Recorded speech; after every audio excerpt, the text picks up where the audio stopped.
এবং ওরা জুলাইয়ের সব ক্রেডিট শুধু মরা মানুষদেরকে দেয়। হ্যাঁ, মৃত মানুষ নিজের স্লোগান, মৃত মানুষের জুলাই ক্রেডিট। জীবিত যারা জুলাইয়ের বাঘ, সেই বাঘগুলোরে ক্রেডিট দিতে চায় না। কেন দিতে চায় না? কারণ ওই বাঘদের ক্রেডিট দিলে ওরা তো বিলাই হয়ে যাব। এখন বিলাই হওয়ার জন্য জুলাইয়ের আসল ক্রেডিট দিতে চায় না। এখন আমি বলতেছি, জুলাই সনদে কি থাকা উচিত?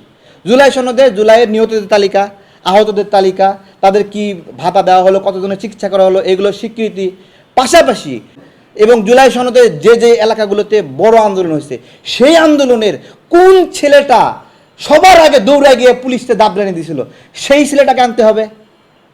বলেন, জুলাই সনদে কোন ছেলেটা টিনকে ঢাল হিসেবে নিয়ে সামনে আস্তে আস্তে আগাচ্ছে লড়াই করতে করতে, তার নাম দিতে হবে। এখন সেই নামগুলো যদি দিতে চান, এই নাহিদ, আসিফ, আখরাত, এদের নাম তো আসবে না তাহলে, তাই না? নাহিদের বইয়ে, আসিফের বইয়ে দেখেন, আসিফের বইয়ে দেখেন, সেখানে লেখা আছে যে ওরা কিভাবে এই এক দফার বিরোধিতা করছে, নিজেরাই স্বীকার করছে ওখানে।